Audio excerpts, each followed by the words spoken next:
What's up, everybody? Welcome back to the Love and Rice podcast with your host, Aunt Ma. And I'm your other host, Christina Ma. And we have been doing 5 episodes already. Dude, thank you guys for listening to the podcast. We appreciate you guys. And if you're new to this, follow us on Spotify, Apple, Google, Amazon, iHeartRadio, Castbox. We do 1-hour episodes every Wednesday at 6 a.m. Pacific. And then we also upload 15-minute videos of these podcasts on YouTube from Wednesday to Monday. So I hope you guys enjoy it. Let us know where you're listening to the podcast. I know on Spotify, you guys can comment on there. Also, if you want to comment what kind of guests that you want to have on here, we can go ahead and try and reach out to the guests as well. Yeah, I also like the engagement that we're getting in the comments too. And I like that people are actually giving us feedback on like what topics that they want to talk about or that they want us to talk about. And I also like that they're actually telling us their stories and how they can relate to our stories too. Yes, I've been seeing a lot of those comments on YouTube. So shout out to you guys who watch our 15-minute videos on YouTube. We do enjoy reading the comments and relating with you guys. It's pretty awesome. And so in today's episode, we're going to be talking about if we were prepared to have children. You know, do you remember the time when pretty much we're in the hospital? Yeah. And you were giving birth, right? Yes. And the moment Leia came out, that's when everything just kind of like the whole room just darkened and got blurry, and all the focus was on spotlight of the baby coming at you, you know? Yeah. And it's like what was that feeling that you had as you saw the baby coming towards you? So I think for me, it was all that hard work and like exhaustion of like pushing her out and finally seeing her. So it was kind of like, oh, like everything that I went through, the pain and just like being so tired. Like I was just so happy to see that she was okay, that she was crying, that she was breathing, you know? And I just wanted to hold her. That was like my only instinct. And I think that might be the difference with me being a mom and you probably being the dad, and you're just watching it from the sidelines. And I just remember you were so like shocked. The way you describe this whole thing feels like it's a sport, and it almost sounds like Kind of is. when you first saw her, it's like you're getting your trophy or your first place medal. Yeah, because it Really? actually really is a sport. Because I am like, how long was I pushing for? A long time. I don't remember at all. It was exhausting too. Wait, do And you remember how long you were pushing for? I want to say at least half an hour. Half an hour? Yeah. Okay, so you guys, when you are pushing, okay, for all the mom and dads out there, it's not like how it is on TV. All right. So basically, on TV, they're like, you just hear people like yelling, push, and that's like that for the entire time. But it's really like, okay, let's wait for you to dilate first, or no, what was it? Oh, let's Get contractions. Yeah, let's wait for this contraction to come. Okay, it'll be here in about 2 minutes. All right, in 2 minutes, you got about 30 seconds to push. Okay, here it comes. Now push for 30 seconds. And it's like, push. I mean, it's not that calm. Right. And then after 30 seconds, like, all right, let's wait for the next contraction, which is in another 2 minutes. You know what, so though? it's really slow and actually pretty boring. I think it might be different because I got the epidural, but I feel like the way you're describing it in the movies is for the moms that don't get any like epidurals at all. Oh, I see. So it's kind of more intense, right? Because you just feel the pain all the time. I remember when I was pregnant with Enzo and we had a lady in the next room and she definitely did not get the epidural. And she was like crying and moaning and yelling the whole time trying to get the baby out. Do you remember that? I do. So, okay. So during that moment, you're probably like, oh, thank God I got the epidural, right? Actually, no. Because with my incident, which is not a common thing, but like when I got the epidural, do you remember that, it was my first time getting it. I didn't know what to expect, but like only one side of my body was numb. And it was such a weird feeling because this side felt great, but on the right side, I felt everything. I felt every contraction. I felt all the pressure when I was pushing her out. Like it just hurt So I felt the full pain on the right side, and the left side was just like I couldn't do anything. You know, this is the second story that I've heard this week, right? I've heard another friend who just went through it. They had like a C-section and they had that same problem. And that's what a C-section. Yeah, and I feel like the anesthesiologist, when they put the epidural in, they didn't put it in the right spot, or it's just common that sometimes some women are just like that. And like they should know that. Like this isn't just once in a lifetime that's happened to this anesthesiologist. Yeah, I think it's not so much of the woman. I think it is because of the position of the needle. Right. Which may be a hard thing to do, but you would feel... So I think the issue is that it's with the newer anesthesiologists, like because they don't know exactly where to be putting the needle. So if they put it like 1 centimeter from where they should be putting it, like it completely changes the effect of it. Why are they even allowed to do that? And then if they messed up, why can't they just say, you know what, this has happened before? Instead of being like, I don't know. Do you want more? You know? Yeah. It's like, dude. Yeah. And then I kept asking for more, right? I kept pushing that button to get it. But then this, I just kept getting more numb. But this one, I still felt it. Like it made no difference. So I don't know. It was kind of traumatizing for me. Okay, well, let's say that you did get it like perfectly done. Yeah. Where like you didn't feel anything at all. And you know, hearing the other lady in the other room like screaming for her life, you know, would you recommend it to other people? Okay.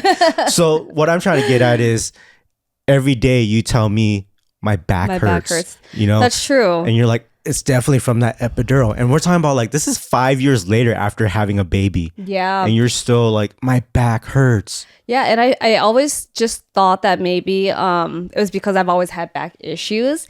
But then I hear other people too, and then they complain about their back pains. I'm like, oh, did you get the epidural? And they're like, oh, yeah, I did. And we just kind of figured that was like the common denominator. And I think just like recently, just like a few weeks ago, right, I was complaining to you about my back hurting, but I was like, it just kind of feels different because I got the epidural twice. Yeah. So it's like a different kind of pain. It's like icky. My mom has always said the same thing. So I have never ever been bowling with my mom in my entire life because she said her back hurts. And I mean, it's from giving birth. Yeah, but that was C-section. But still. But you know, anyways, you know, I guess that's something that you could never be prepared for. Yeah. Right. So a lot of moms tell you don't get the epidural because you don't want to get messed up like that for the rest of your life.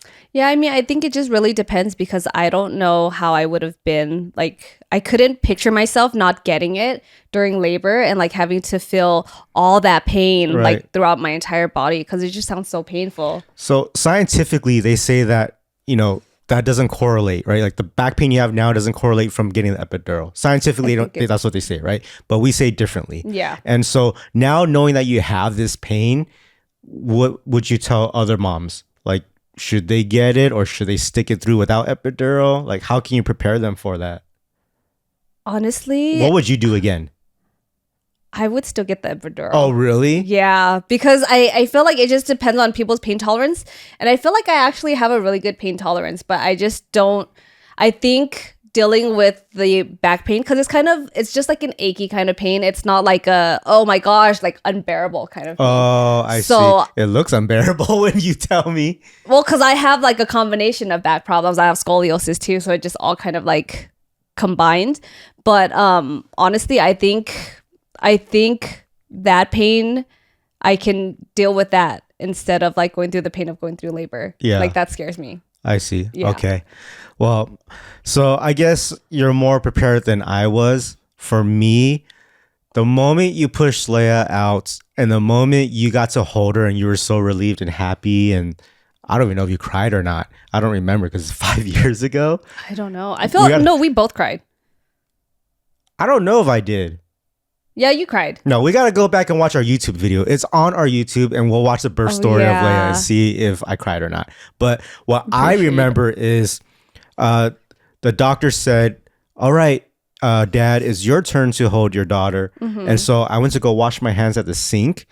And the moment I went to wash my hands at the sink, like, okay, before all that, I was so excited and happy to have a kid. Okay. I was probably the one that was like, let's have a baby. And now we have a daughter. When we had the miscarriage, I cried so much because, you know, that was our first. I know. Right? We're so excited. Coming into this moment, I should be super excited, right? And I was until the moment I got to the sink to wash my hands. And when I started washing my hands, I froze. No, oh yeah, I remember you telling me about that. I've never had cold feet in my life, but I just felt very white and scared. And I was like, oh my God, what did I just do? I have a baby. Like, I was just like, I did something wrong, you know? Yeah, I think you're just like, I think it just hit you so hard because just seeing her out there, you're just like, oh my gosh, there's no turning back. Like, we have this baby now and we can't give her back. That was the exact feeling, was like, there's no turning back. And I super freaked out. And like, I guess this is when people get cold feet when they're trying to get married and they walk away from it, you know? But I didn't get the feeling of walking away, but I was just like, oh my God, like, you know, I can't believe this. Yeah. I just thought that I was just like, what am I doing? You know, like, am I even ready for this? Like, all these things just ran through my head in like 10 seconds. And then I finished washing my hands, and then I turned around and I held the baby, and I was like, this is the best thing ever. Was that when you had to cut the umbilical cord? Did you do that? Because I honestly don't even remember. I don't remember. I don't think I did.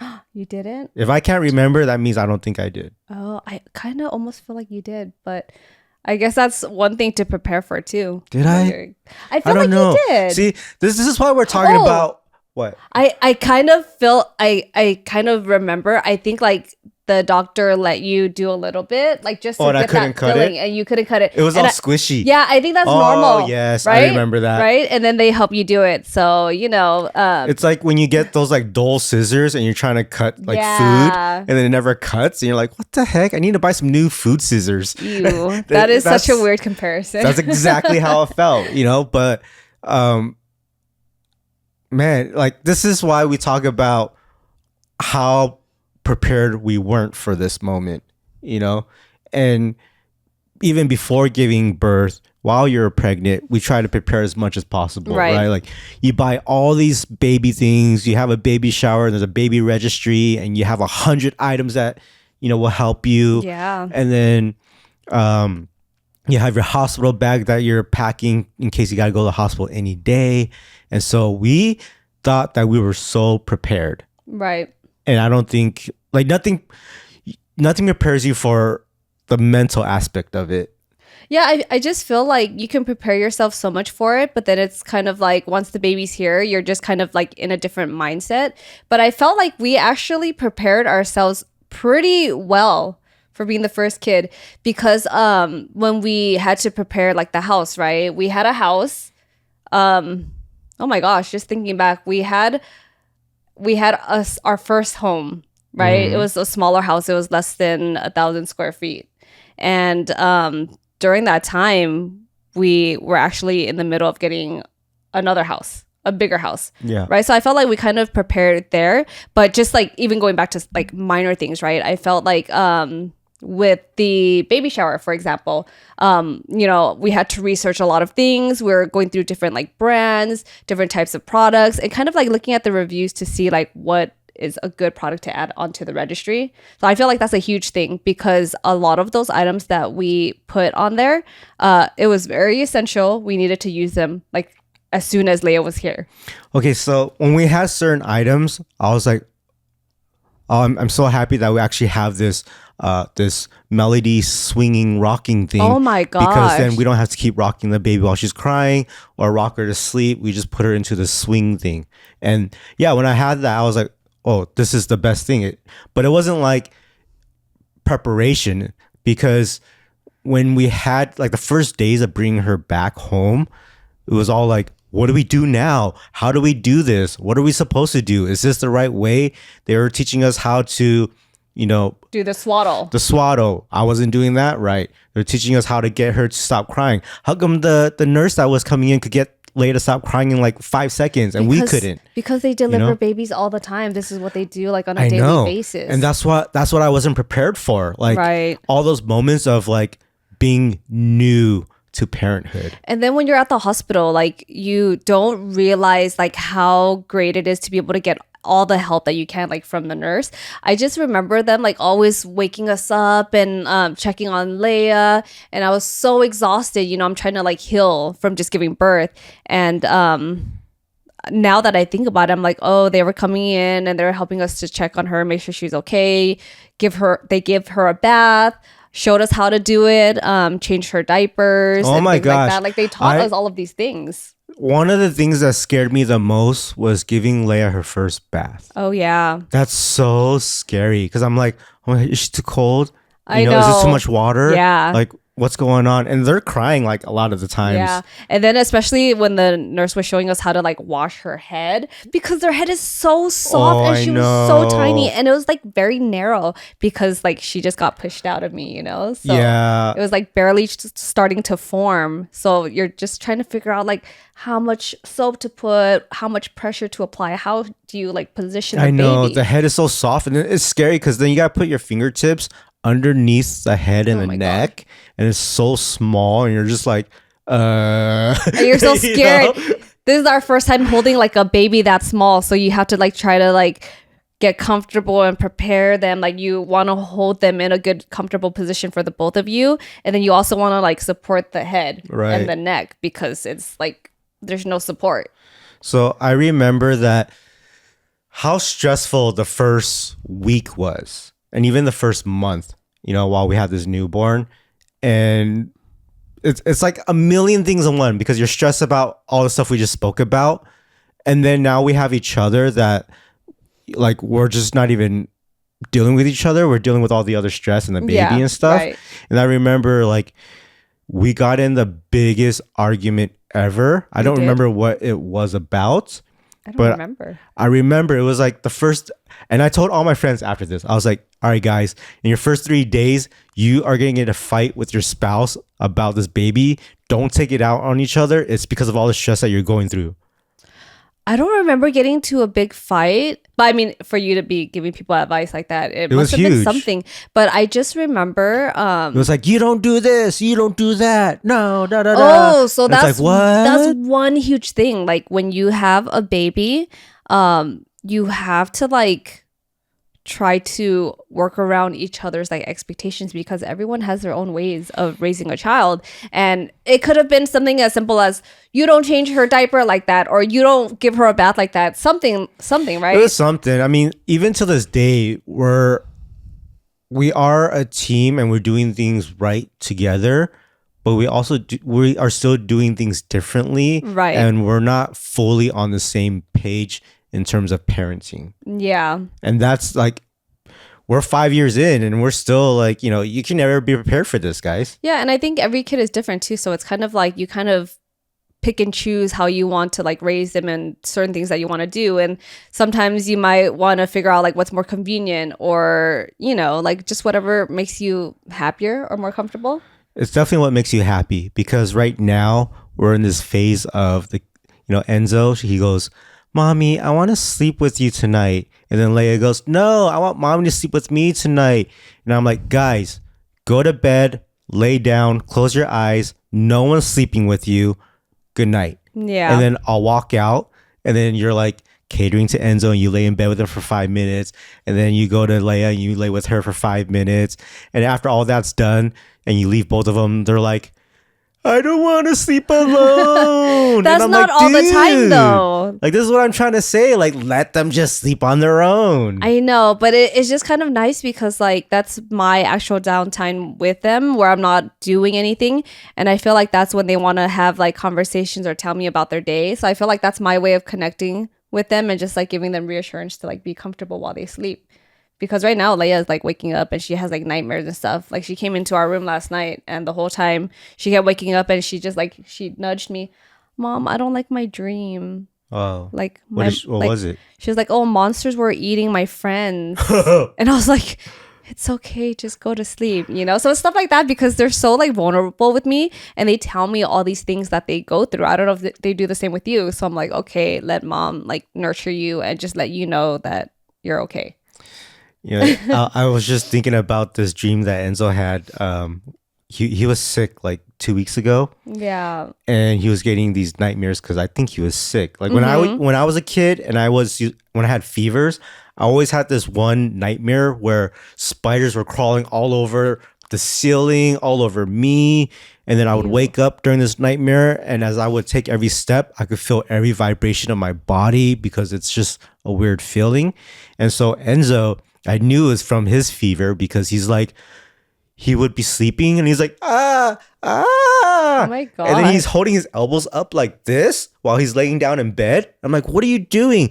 Monsters eating my elbows. They're going to eat my elbows. And he's like, ah. And I'm like, this guy looks like he's having a night terror right now. I don't think I've ever experienced that. Usually if there's monsters in my dream, like they're just chasing me. Or I think my biggest nightmare that I would always have was constantly like just falling from something. Like I would be at the mall and I'll fall off like the second story. Or I would... the mall? Yeah, or I'm walking on the sidewalk and this is the dumbest thing. But like, you know how they had those gutters, the openings? Yeah. Yeah, I would literally have nightmares all the time. That was probably the biggest one I would have. And I would just like all of a sudden end up in there. Is that why you don't watch the movie It with me? I'm never going to watch that movie with you ever. No, we got to start watching scary movies together. Okay, that's part of building a relationship.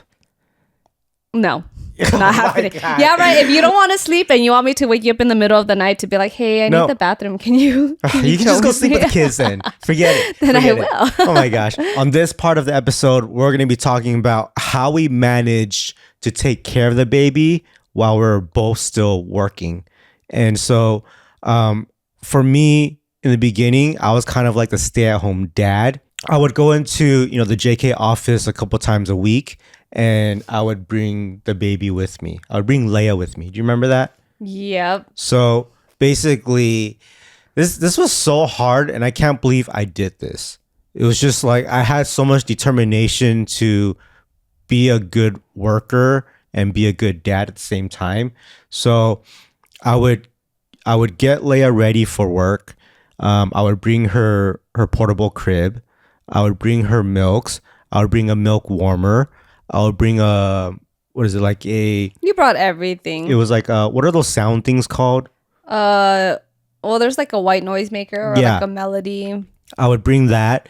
And then I also bring like a little toy for her. So like on the portable crib, it's like this thing that hangs. It's the mobile. I forgot what it's called, but it like spins around. It plays music, and there's like little like toys that are hanging, so she could just stare at them and like zone out. So I brought that in case she wouldn't keep quiet, because I would have like a 2 to 3 hour meeting. And so what I would do is I would get to work right before her scheduled nap time, right? And then I would set up the portable crib and all that stuff in one of the offices there. And then so now I would give her milk. When she's done with the milk, I would rock her until she fell asleep. And I would gently put her into the portable crib. And I'm like, all right, guys, I'm ready for the meeting. And I'll be free for like maybe an hour and a half. And then she would wake up, and now I got to deal with her for another 30 minutes Yeah. And being in California too, like I actually wanted to be able to spend more time with Leia at home. But, after 3 months, I had to go back to work. And that's why you ended up having to be like that stay-at-home dad. Yeah. And it wasn't even a stay-at-home dad. It was just like working dad and bring your daughter to work weekly. True. But it was kind of nice that you had the flexibility of being home whenever like you could, though. Because I remember when we first started going out, you're telling me that you wanted to be the stay-at-home dad. I did. In the beginning, I was like, man, I just want to stay at home and take care of the kids. You know what I mean? Yeah. And I remember I was like, go for it. I don't think I can do it. I'd rather just be at work while you take care of the kids. And when you were going back to work after your maternity leave, yeah, and I was actually taking care of Leia, and I was running through these systems with her and putting her on schedules and really just taking care of her for, that 6 to 8 hours a day. Yeah. How did you feel when you were at work? I couldn't focus because we went through the miscarriage, and that took a long time for us to heal. Like we just never really got over it.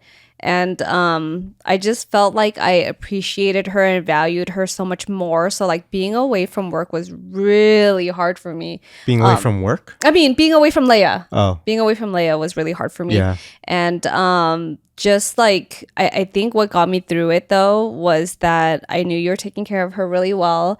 And I knew that you would always send me videos and pictures whenever you could. Like that was the one thing that like got me through everything. Like just constantly looking at it and just seeing her.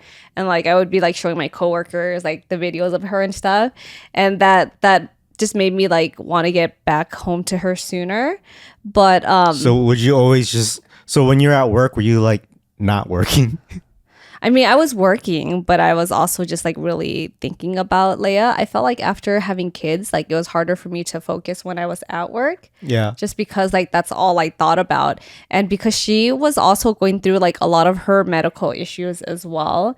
And I think we were struggling like especially for the first year, but like within that first 3 months, that was like when she was like not wanting to drink her milk, and she started losing weight, which is like a huge no. That's like a huge major issue that is like that can be life-threatening for kids at that age. And she was losing weight, failure to thrive, so all those things, like I was just so consumed with it, and I just was always so worried. I think I was fine. Because you were with her. You got to see her. And then, like, I think... Well, because I'm there and I'm like, okay, she just finished all her milk. Yeah. Like, there were the times when it was a struggle and she wouldn't drink milk or whatever. Right. But I had a system down to where everything was fine. Like, if all was well that day, like, if the system worked, then I wasn't stressing, But if I couldn't get her to drink her milk, I couldn't get her a nap, then I was stressing because now I got to care for her for the next few hours instead of putting her down and having her be well fed and stuff. But, even when now, like fast forwarding a little bit to where now you wanted to be a stay-at-home mom and I didn't want to be a stay-at-home dad anymore. Right. When I was away from her, I wasn't stressing. I was like, oh, thank gosh. Now I can really focus on work. Yeah, you're the complete opposite. You're just like, all right, time to get on the grind. These kids are not on my mind at all. Because for me, I already know, like, if the kid is on my mind while I'm trying to work, I won't get stuff done. And it sucks because I have so much work. Right. So when I'm bothered by the kids or I'm not focused, I'm like, okay, now I still have like 10 other things to do that I didn't get done. And then I'll get stuff from you where it's like, are we gonna watch a movie together? I'm like, well, I didn't get anything done, So that's why I want to block out everybody while I'm trying to work, so I can just get this done and then spend time with everyone after that.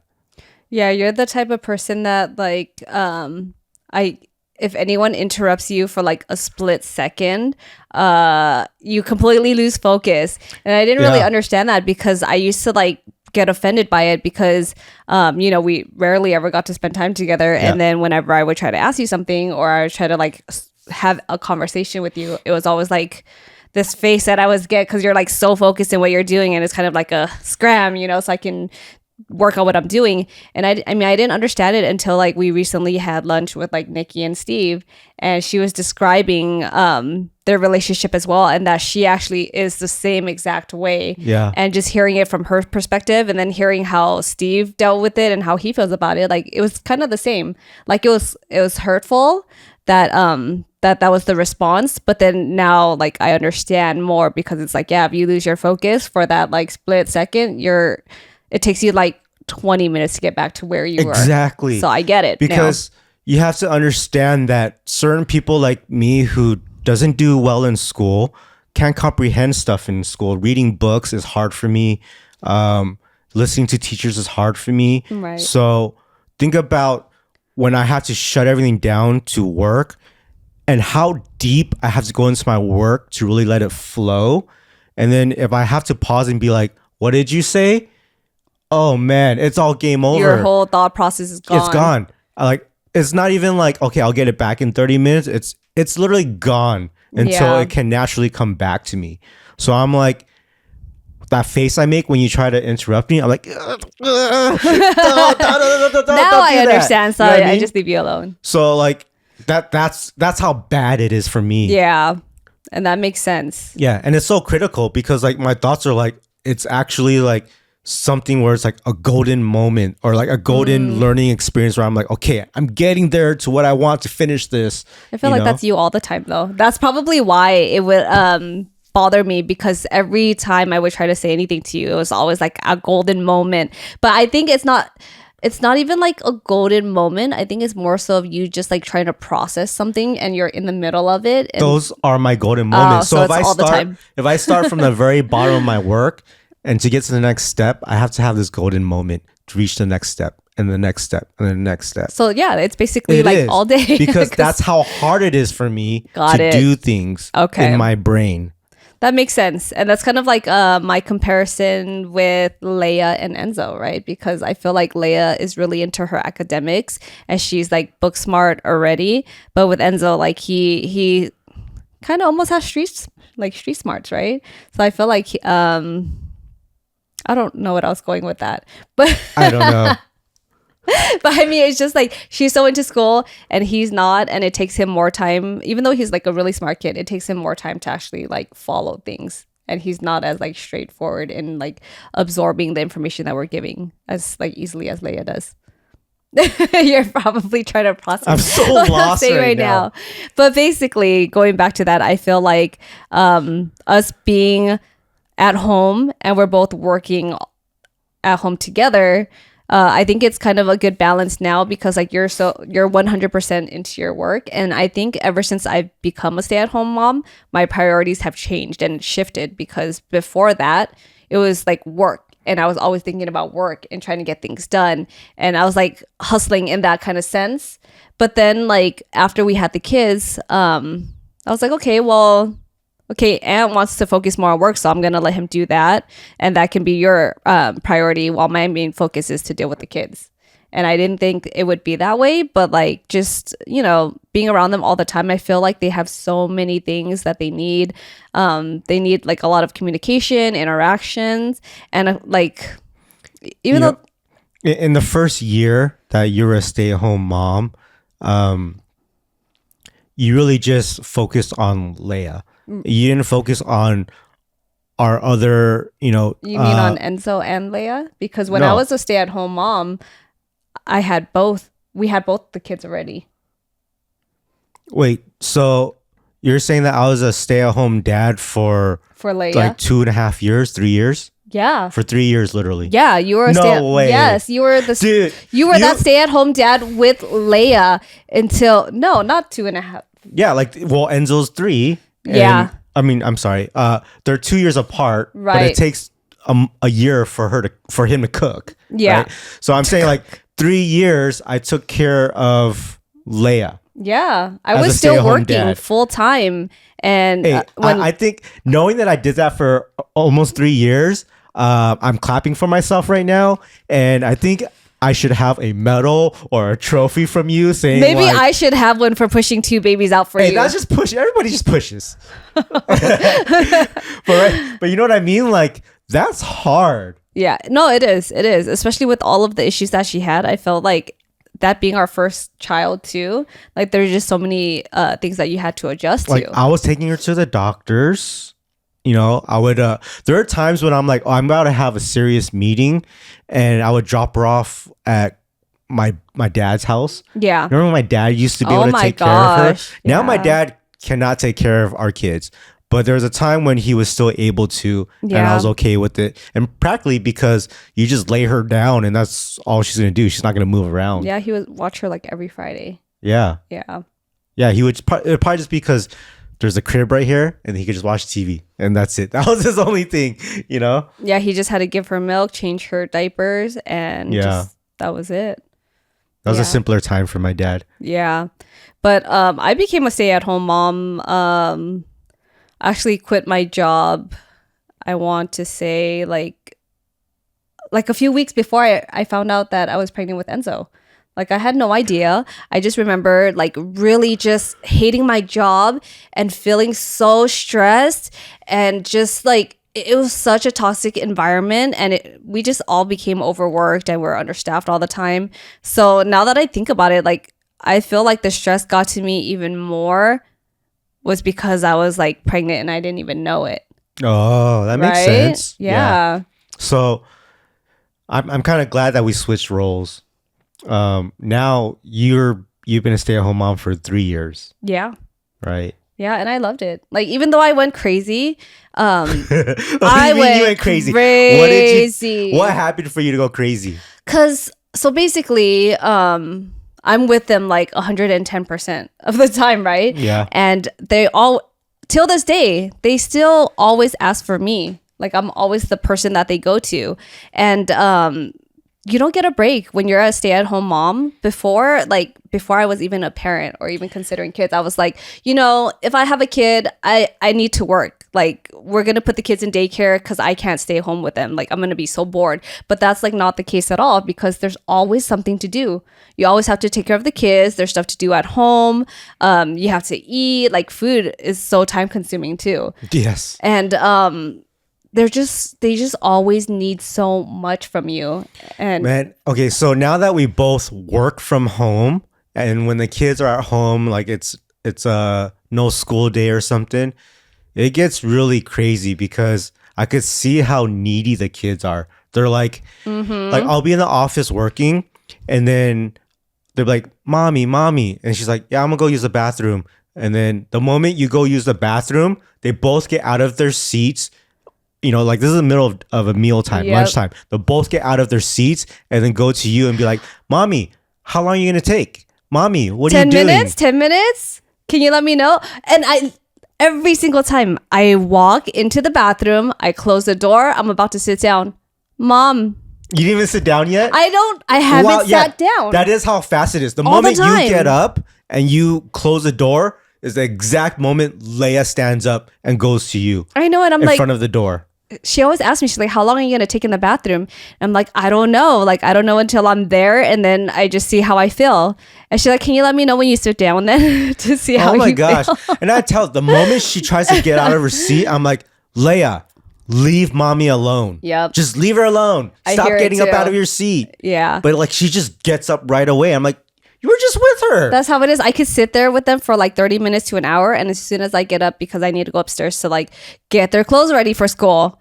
Mom, I'm like, what? Like, what do you want? Yeah. I think it's because you actually answer them and stuff. Like for me, I'll tell Leia like, what, Leia? I think, and then I'll tell her like, I'm gonna work right now, so don't bother me right now. You can go play with your Legos. You can do this or that.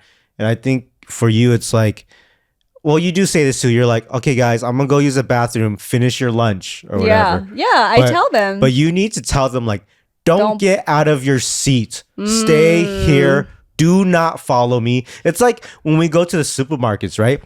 We got to have this pep talk. We're in the car and we just got in the parking lot of the supermarket and we're like, we turn around to the back seats and we're like, all right, guys, if you're going to come inside, we are not going to run around the supermarket. We're not going to yell. We're going to be good, right?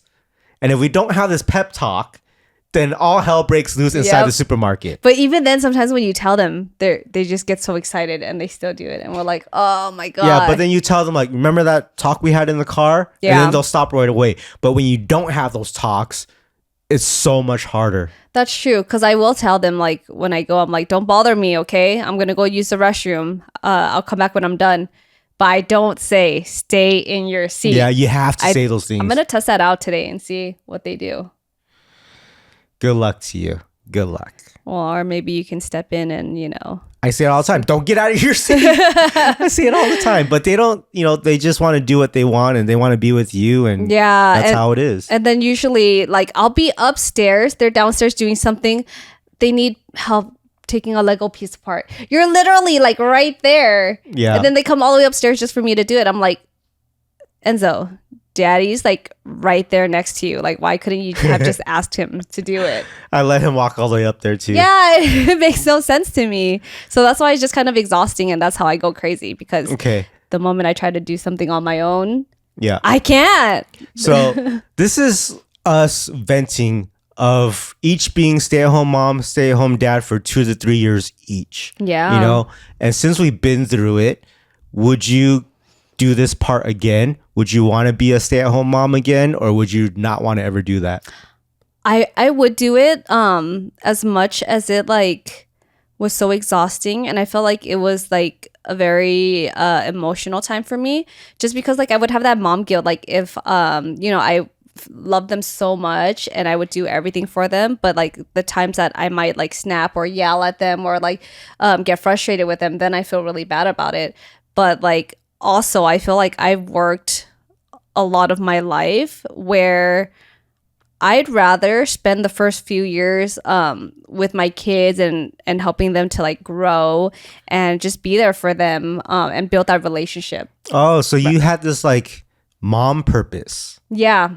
Yeah. That was your purpose for the last 3 years. Yeah, like because I want to say the first 5 years are very crucial to like their growth, like their mental health, how they see friendships, relationships, the way they communicate with like their peers. So I want to make sure that I know like what's going on in their day. I want to know like how they interact with friends and what issues they have throughout the day. And that's why it goes back to like me wanting to lay down with them, even just for a few minutes. Even though I'm telling them to like go to sleep most of the time, but it's also like connecting with them and understanding like how their days have been going, so I can kind of like guide them to like be better. Yeah. Yeah. I think if I had to be a stay-home dad again, I enjoyed it, I don't think you but can do it. I went kind of crazy, Yeah. and I just, yeah, I don't think I would be a stay-at-home dad again. Yeah, I think It's too much. I think because you connect with them to a certain extent, but then your mind is also very focused on work. So it's like, oh man, this is taking up too much time. I gotta go do this and this and this. When I wasn't so busy, I'd be like, okay, guys, let's go get ice cream together. Let's go to the Yeah. park together. So like those are really fun. Going out to do things with them and experiencing that. Like that I really enjoyed with them. And I had a lot of time to do that with them as a stay-at-home dad. Right. So I enjoyed those moments. But when we're at home, that's when it's like, Yeah. you know. So for me, I don't want to be a stay-at-home dad anymore. I would do it again, even though we were the complete opposites when we first dated. You know, in the previous episodes, we were talking a lot about, you know, were we prepared to have children? And so now I want to talk about what can we do to be more prepared, you know, or how can we help other people be more prepared? You know, one of the things is a lot of dads or pre-dads, they're like, Okay. I can't have a kid. I don't have a good job or things like that. So it's like, how much money do you need to have a baby? Or do you need any money at all? I feel like that's such a huge factor all the time for men. Is it? It's always Oh. financial stability. And I think it even goes back to like wanting to get married. Like it's always about financial stability for men before Well, they do something big. I don't want to be a broke dad or broke husband. Yeah. You know what I mean? So do you need money? Yes, you do, because kids are very expensive and you don't really think about it. And But how much money do you need? You know what I don't- mean? Like, yeah. like I would say, oh man, I there's a lot of stuff to factor in here. To actually have a kid, depending on your insurance programs, Right. you might not need to pay anything at all. Maybe just a copay of $100 if you have something really good. If you don't have good insurance, then yeah, you might be paying like 10, 20, 30 grand for a mid-level insurance, right? And then right. if you don't have insurance, I mean, I don't know what the costs are, but most people have some kind of financial aid type of situation, Right. right? But so having the kid itself, there's a lot of money in terms of hospital bills, right? Yeah. And then buying all the things that will make your life easier when you have this kid. All the essentials like diapers, baby formula if you're not breastfeeding. That's expensive. Yes, So, formula is very I mean, pricey. people say like, okay, diapers are expensive, so you have to make good money. And when our kids were in diapers, I didn't think of that once, because I'm like, it's a $30 box, and it's like a $30 box from Costco, and I buy it like maybe once every 2 months. No, we were using that fast. If you're talking about a newborn baby, they went through like 5, 6, 7, 8 diapers a day. But that box has like 200 diapers. Yeah, but I feel like we were replacing it like every month. Okay, I mean, even then, $30 a month. Yeah. Like, come on, guys. We can afford $30 a month for a box of diapers. Right. You know what I'm saying? Like, I mean, nothing. that shouldn't be something that you stress about, like not being able to afford, because diapers are one thing, milk is another thing, right? If you're talking about getting like a canister of milk, it's probably around like $40 to $50, depending on what kind of formula you have. So, that gets expensive, and you can't really do anything about it because everyone tries to nurse their babies, breastfeed their babies, and use breast milk. And sometimes you can't. Yeah, sometimes you can't. Like your spouse, the mom, she can't produce any milk, and that's something that like a lot of moms stress about. And you really don't think about it because you're like, oh well, my body is naturally just going to produce it because that's what it's supposed to do after having a baby. But a lot of the time some moms barely get any, and then you have to consider getting like breast pumping equipment, getting bottles, getting things to like put the milk in, and to like sterilize it. Even if you were producing enough breast milk, there are also situations where your baby is not getting enough nutrients and enough from your breast milk that they need formula. Like they're not gaining enough weight, right? Now you got to get the formula that's more heavy for them, and that's where it gets costly. Yeah, and when you're breastfeeding also, like you don't realize that there's not enough vitamin D in your milk for them, so then you have to supplement with that too. So there's just a lot of like things that you don't really think about. Right. So that's where it gets a little costly. So yes, you do need money for that. I'll say the biggest factor of money while having kids is if you think you need to buy a house, have a foundation for your kids and your family, right?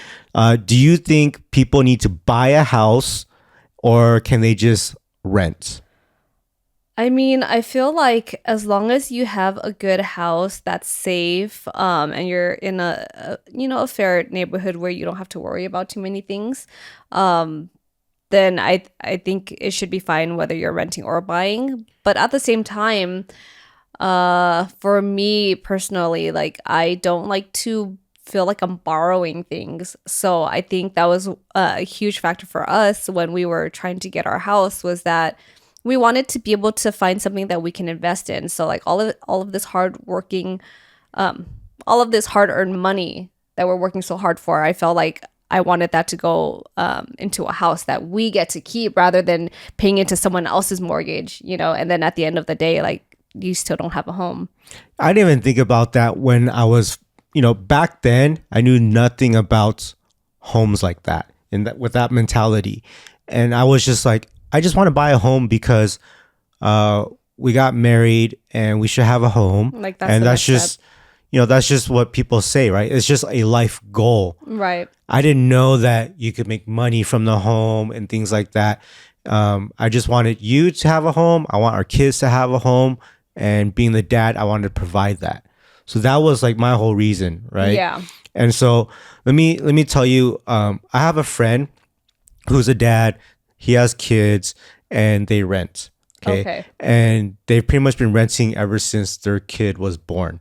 And now their kids are a little bit older, probably going to start going to high school soon. Oh my gosh. Wow. And the thing is, like, they're never going to move out of the rental because they want to stay in the same school district, because just like everybody else, they want to build foundation. Right. They want to keep moving and stuff like that. So that's why we bought a house, to build that foundation, right? Now, here's the two different paths that happen. For us, we bought a home and now we're on a third house and we made money off selling each home. Right. And now we're doing so well because of real estate, right? And we have my friend who's rented. He does have a foundation. His kid is going to the best schools because you can rent and live in a place in the best school districts, right? If you're buying in the best school districts, it costs a lot of money, right? Like a lot, right? But rents, you can rent anywhere in a good school district and you can go to those good schools. But the problem was his rent kept going up, up, up, up.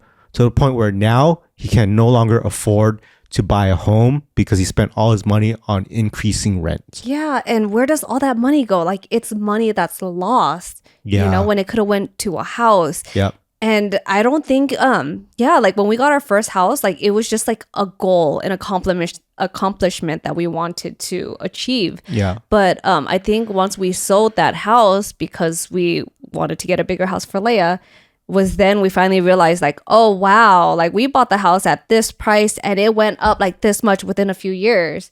And I think after that, like it was just kind of like an eye-opening.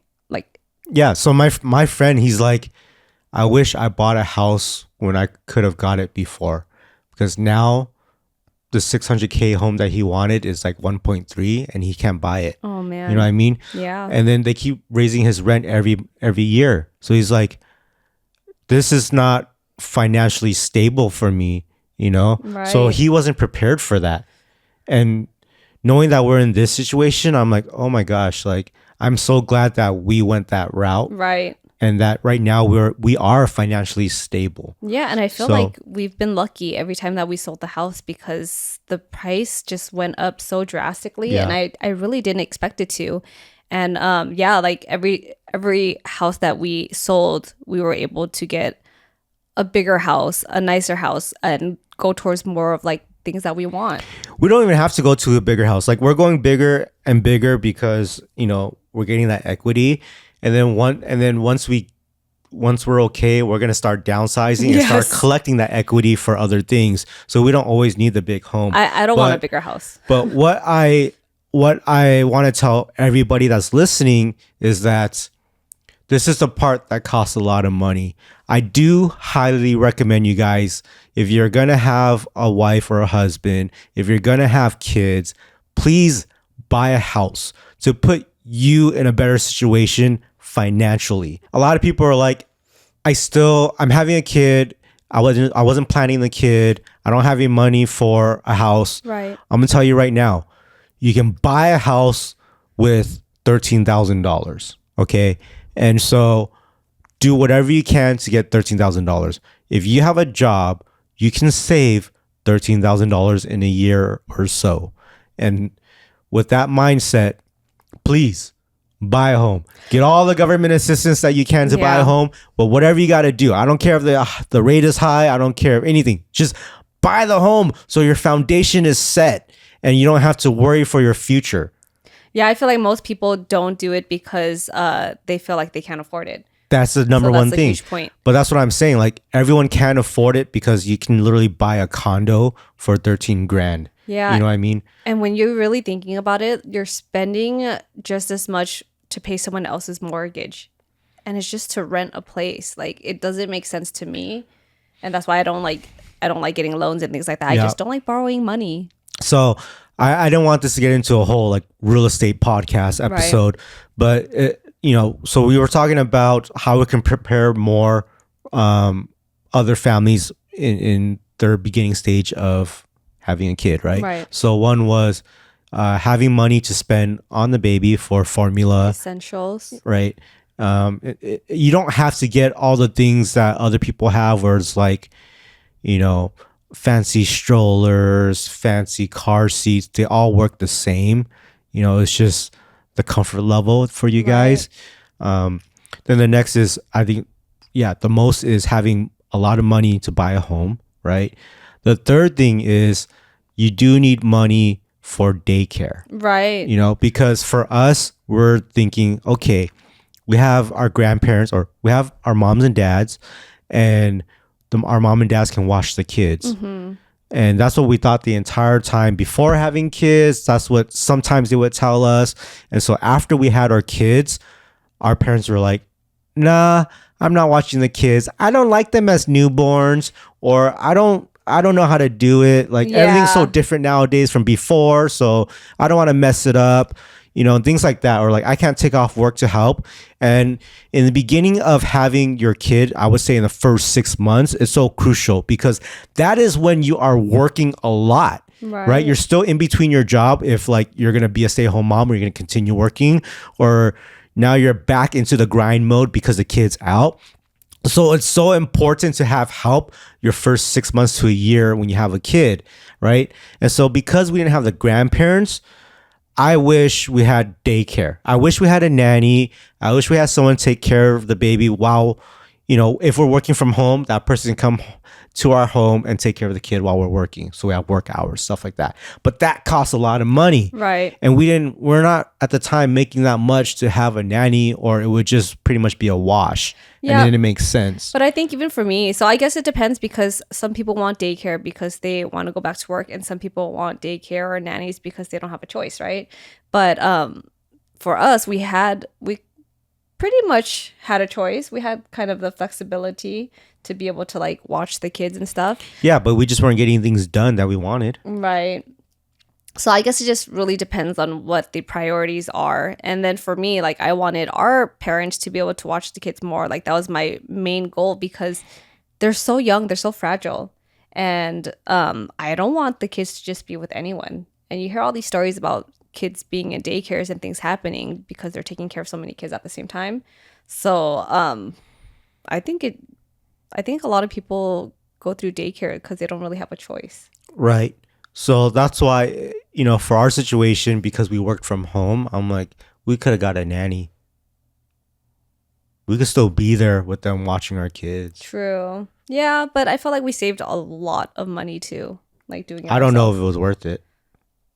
I think so. Because you're talking about saving money, and I'm talking about like all the businesses and things that we're doing, the growth stopped. Everything stopped, and we couldn't grow our businesses at all. You know what I mean? Or it was like more of like a slower growth than we wanted to. I don't think it grew. So, like it didn't grow to where I wanted it to be at all. So to me, it would have been worth it to invest in letting go of some responsibility so I could focus on the things that we needed to. Because now, 5 years later, you're barely getting back to work or trying to figure out if you want to work again. You do stuff at home where we have our businesses, and, Right. You manage things, and I do stuff from home. But now it's like, now we can focus on the growth and getting things done. Like this podcast that we're doing with you guys, this was like a year in the making. Yeah. We wanted to Longer do it than that, last I year. think. A year before that. But we actually made a set a year ago, and we never got it done because of kids are always with us. Right. And a year before that is when we actually planned it, So it's like, that's what I'm talking about. Like, it took us 2 years to get this podcast out. Right. That's how slow it is when Yeah. you have kids with you. Yeah. And we also went through the pandemic, and we moved a few times too within Right. the past So year. So I'm just saying, it wasn't worth it to me. I think I would have rather invested and paid someone to help us. yeah, I think that's the difference between us, because I wanted that emotional connection and being there with them. But you also wanted to focus on work. I think it's always going to come down to that, no matter what. No, it's like my emotional connection with them. I have that with them. Like, oh my gosh, I love this baby so much. I have all that. Right. But it's like, I want us to get financially situated first, Right. and then be like, cool, now we can afford for you to go jiu-jitsu, art class, basketball, piano lessons, and all these things. Right now, it's like, okay, pick one or two, guys. You know what I mean? Right. Like, I want my kids to do everything, and then I want to be there for everything. That's what I was trying to that's prepare for. Yeah. So I think it's kind of like trying to have a good balance between expectations and reality too, because you want to hustle and work so much, but at the same time you want them to do all these things and you want to be there. That's kind of hard to do. Like, you have to pick and choose. No, that's not what I'm saying. I'm not saying to work and deal with the kids at the same time. I'm saying to grow your work, your businesses, so now you can be hands off, and now you can spend all the time with the kids. You're talking about passive income. No, I wasn't. I was just talking about being able to build your systems to where you can let go and have other people run it for you. Gotcha. Yeah. So I think in terms of money and being prepared with that, like, Do you need a lot? I think to some people, 10, 20 grand is a lot. It really depends on your expectations. Everyone's different. And some people may want more things like what you're talking about with essentials, right? Yeah. For babies. Some people might see all these things as unnecessary, and some things might be like, well, I need it for convenience. Here's something funny. Before, I was thinking about this topic last night, and I was like, yeah, you don't need that much money to be financially prepared to have a kid. And now after talking about this, I'm like, yes, guys, you do need money to prepare yourself for these situations, because it's not just the kid that we're talking about. We're talking about your life. Yeah. Yeah. So, oh man, that was a big one. I hope you guys enjoyed this episode of Love and Rice Podcast. We are on Spotify, Apple, Amazon, Google, Castbox, iHeartRadio. So please follow us on all of those platforms, as well as YouTube. We do release 1-hour podcast episodes on those podcast platforms, and we release 20-minute episodes on YouTube throughout the week. And so I hope you guys enjoyed these breakdowns, and I hope you enjoy the podcast. Please let us know who you want us to have on the next, as the next guest on our podcast, and also what kind of topics you guys want to hear. So overall, I hope you guys have been enjoying the podcast. We enjoy doing them. So we'll see you next time.